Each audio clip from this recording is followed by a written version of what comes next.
नमस्कार दोस्तों, स्वागत है आप सभी का आपके अपने YouTube channel GK search engine पर। तो दोस्तों, आज के इस वीडियो में हम बात करेंगे सामाजिक सुरक्षा पेंशन योजना के नए रूल की। जी हाँ, 1250 रुपये जो राजस्थान में सामाजिक सुरक्षा पेंशन योजना के तहत बुजुर्गों को, दिव्यांगजनों को, इसके अलावा किसानों को जो पेंशन दी जाती है उससे अब उसमें रिव्यू किया जाएगा कि उसका लाभ सही लोगों को मिल रहा है या नहीं मिल रहा है। इसको लेकर सरकार है वो वेरीफाई करने वाली है। क्या है पूरा रूल, आइए इस वीडियो में हम जानते हैं।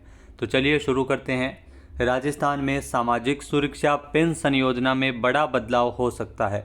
जी हाँ, ऐसे पेंशनधारी जिनका बिजली का बिल सालाना 24,000 रुपये या इससे ज़्यादा आ रहा है तो उनकी पेंशन बंद हो सकती है। जी हाँ, प्रदेश में करीब 3 लाख बिजली के उपभोक्ता ऐसे हैं जिनका बिल सालाना 24,000 रुपये प्रति माह 2,000 तक हर महीने आ रहा है। जिनका बिजली का बिल सालाना, तो पेंशन के लिए सालाना पारिवारिक इनकम का जो क्राइटेरिया वो 48,000 रुपये है। इनकम क्राइटेरिया क्या है, वीडियो के एंड में हम जानेंगे। तो जिनका बिजली का बिल 24,000 रुपये 1 साल का आ रहा है उनकी पेंशन है वो बंद की जा सकती है। इसलिए यदि आर्थिक आधार पर सक्षम मानते हुए ऐसे उपभोक्ताओं की पेंशन बंद करने का निर्णय है वो राजस्थान सरकार ले सकती है। जी हाँ दोस्तों, आयोजना विभाग के द्वारा इस प्रस्ताव का सामाजिक न्याय एवं अधिकारिता विभाग ने परीक्षण करवाया है, जिसके बाद अब सामाजिक न्याय एवं अधिकारिता मंत्री राजस्थान में अविनाश गहलोत, उनकी अंतिम मोहर के बाद पेंशनधारियों की जांच होगी कि सही पेंशन मिल रही है या नहीं मिल रही है। तो इसकी जांच की जाएगी, वेरीफाई किया जाएगा। आर्थिक रूप से सक्षम पाए जाने के बाद पेंशन बंद कर दी जाएगी। जो सक्षम है उनको पेंशन नहीं देनी है, जो सक्षम नहीं है उनको पेंशन देनी है। यानी पूरे मामले में सामाजिक न्याय एवं अधिकारिता विभाग को अंतिम मोहर लगानी है। ऐसे लाभार्थी सबसे ज़्यादा जोधपुर में, अलवर में और बूंदी जिले में है।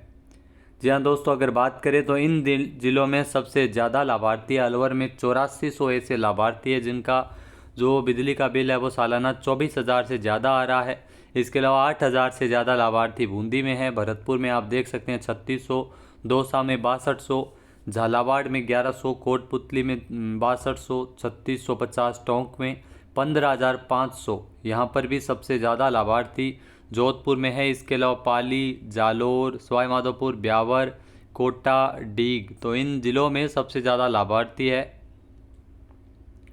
कैसे पता लगा कि 3 लाख लाभार्थियों का ये आंकड़ा है? जहाँ पिछली सरकार में जो महंगाई राहत कैंप है लगाया गया था कांग्रेस सरकार के द्वारा, जिसमें सभी योजना के लाभार्थियों को जन आधार कार्ड से जोड़ा गया था। अब आयोजना विभाग ने ऐसे बिजली बिल उपभोक्ताओं का डेटा निकाला है जिनका बिल सालाना 24,000 रुपये तक आ रहा है, जिसमें सामने आया है कि 3 लाख लाभार्थी ऐसे हैं जिनका बिजली का बिल 24,000 या उससे ज़्यादा आ रहा है। ऐसे लाभार्थियों की सूची है वो आयोजना विभाग वो तैयार कर रहा है। इसके बाद आयोजना विभाग ने सीएमओ को यह प्रस्ताव बनाकर भेजा है। फिर सीएमओ ने सामाजिक न्याय एवं अधिकारिता विभाग को इस प्रस्ताव के परीक्षण के निर्देश दिए हैं।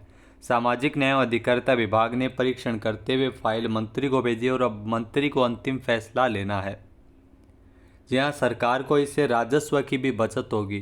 जी हाँ, यदि ये फैसला लागू होता है तो सरकार को 3 लाख उपभोक्ताओं के हिसाब से प्रति माह 34,50,000 रुपये और सालाना 414 करोड़ रुपये के राजस्व की बचत होगी। हर साल पेंशन में 15% की बढ़ोतरी भी होती है, इसलिए बचत का आंकड़ा भी लगातार बढ़ता जाता है। विभाग ऐसे सक्षम पेंशनधारियों से वसूल भी कर सकती है। जो गलत रूप से पेंशन ले रहे थे, ये वसूल भी विभाग के द्वारा किया जा सकता है। क्या हो सकता है जांच का दायरा? तो सामाजिक न्याय एवं अधिकारिता विभाग की मंजूरी कि ऐसे उपभोक्ताओं के घर घर जाकर उनको वेरीफाई किया जाएगा कि क्या पेंशनधारी वाकई में पेंशन का हकदार है या नहीं। बीडीओ की जांच का दायरा पेंशनधारी की आर्थिक स्थिति, उसका रहन सहन, घर में गाड़ी, एसी या दूसरा पैमाना है तो उस पैमाने पर यह परीक्षण है वो किया जा सकता है।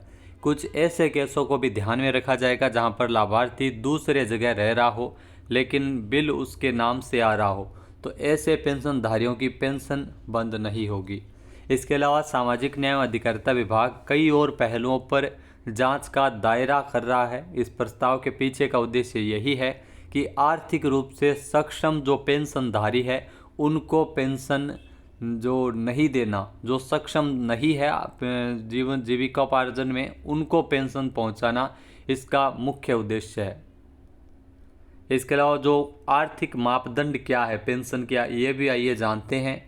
तो मापदंड का आपको पता होना ज़रूरी है, क्योंकि कई लोग जो पेंशन ले रहे हैं वो पूर्णतः सक्षम है, आर्थिक रूप से भी सक्षम है, फिर भी उनको पेंशन दी जा रही है, चाहे वो दिव्यांगजन हो, लघु एवं सीमांत किसान हो, या मुख्यमंत्री विशेष योग्यजन हो, या मुख्यमंत्री एकल नारी सम्मान पेंशन योजना के तहत हो। तो इसमें पात्रता क्या रहती है? सबसे पहले हम बात करते हैं मुख्यमंत्री वृद्धजन सम्मान पेंशन योजना, यानी बुजुर्गों को जो पेंशन दी जा रही है उसमें आयु सीमा का भी इसमें वेरीफाई किया जाएगा कि गलत आयु सीमा, जो गलत आयु अगर आधार कार्ड या कहीं पर भी दर्ज है तो उसको भी वेरीफाई किया जाएगा। तो 55 साल या उससे अधिक आयु की महिला या 58 साल या उससे अधिक आयु का अगर पुरुष है तो वो मुख्यमंत्री वृद्धजन सम्मान पेंशन योजना के तहत पात्र होगा। और वार्षिक आय सीमा 48,000 रुपये है, यानी 48,000 रुपये सालाना जिसकी आय है वो इस योजना के तहत लाभान्वित हो सकता है। तो यही क्राइटेरिया है वो निर्धारित किया गया था मुख्यमंत्री वृद्धजन सम्मान पेंशन योजना का। इसमें प्रतिमाह देय वित्तीय लाभ वर्तमान में 1150 है, लेकिन बजट में इसे बढ़ाकर 1250 कर दिया है। फिर है मुख्यमंत्री एकल नारी सम्मान पेंशन योजना की अगर बात करें तो इसमें 18 साल या उससे अधिक आयु की विधवा, तलाकशुदा एवं परित्यक्ता महिलाएं वो इसके तहत लाभान्वित हो सकती है। और वार्षिक आय सीमा इसमें भी 48,000 रुपये है, यानी जिनकी सालाना आय 48,000 या उसे 48,000 से अगर आय ज़्यादा है तो लाभान्वित नहीं है, 48,000 तक लाभान्वित है। इसमें जो प्रतिमाह वित्तीय लाभ है वो 18 वर्ष या उससे अधिक आयु की, किंतु 75 वर्ष से कम उम्र के लाभार्थियों को इसमें 1150 रुपये मिलते हैं। अगर आयु 75 साल से ज़्यादा है तो ऐसी कंडीशन में 1500 रुपये प्रति माह है वो मुख्यमंत्री एकल नारी सम्मान पेंशन योजना के तहत दिए जाते हैं। इसके अलावा मुख्यमंत्री विशेष योग्यजन सम्मान पेंशन योजना, इसमें भी पात्रता के अलग अलग क्राइटेरिया है, जिसमें किसी भी आयु का विशेष योग्यजन जिसकी निशक्तता यानी वो अपंग है वो 40% या उससे अधिक है तो वो लाभान्वित हो सकता है। या प्राकृतिक रूप से बोलने जो 3 फीट 6 इंच से जिनकी हाइट कम है वो भी इसमें लाभान्वित हो सकते हैं। और हिंजड़ापन से ग्रसित व्यक्ति भी इसमें लाभान्वित हो सकता है मुख्यमंत्री विशेष योग्यजन सम्मान पेंशन योजना में। तो इसमें 60,000 रुपये सालाना, जिनकी वार्षिक आय सीमा 60,000 रुपये है वो इसमें लाभान्वित हो सकते हैं, उससे अधिक है तो वो इसमें लाभान्वित नहीं हो सकते। इसके अलावा मुख्यमंत्री विशेष योग्यजन सम्मान पेंशन योजना में प्रतिमाह वित्तीय लाभ 75 साल से कम आयु के लाभार्थियों को 1150 रुपये मिलते हैं, और इसे बढ़ाकर अब 1250 किया गया है। तो ये ध्यान रखना, जहाँ जहाँ 1150 मिलते थे उनको 1250 किया गया, 1500 में किसी प्रकार का बदलाव नहीं हुआ है। 75 साल या उससे अधिक आयु के लाभार्थियों को 1250 रुपये मिलते हैं। इसके अलावा कुष्ठ रोग बीमारी से पीड़ित लाभार्थियों को 2500 रुपये और सिलिकोसिस बीमारी से पीड़ित लाभार्थियों को 1500 रुपये प्रतिमाह दिए जाते हैं। लघु एवं सीमांत किसान योजना, वृद्धजन किसान योजना, जिसमें 55 साल से अधिक आयु की महिला और 58 साल से अधिक आयु का पुरुष वो इसमें लाभान्वित हो सकते हैं। या फिर लघु सीमांत किसान की जो परिभाषा है वो राष्ट्रीय खाद्य सुरक्षा अध्यादेश 2013 के तहत खाद्य और नागरिक आपूर्ति विभाग, राजस्थान सरकार के परिपत्र दिनांक 31/8/2013 के अनुरूप। तो यहाँ पर इसमें पात्रता का पूरी तरह से वर्णन है कि कौन कौन से किसानों को इसका लाभ मिलता है। इसमें प्रतिमाह वित्तीय राशि 1150 रुपये किसानों को दी जाती है, और ये भी बढ़ाकर 1250 रुपये सरकार के द्वारा की गई है प्रतिमाह। तो दोस्तों ये थे क्राइटेरिया का ध्यान आपको ज़रूर रखना है। अगर इससे ज़्यादा क्राइटेरिया आपका हो रहा है तो आपकी पेंशन संभवतया बंद की जा सकती है। जानकारी आपको कैसी लगी कमेंट करके ज़रूर बताइएगा। जय हिंद, जय भारत, जय राजस्थान।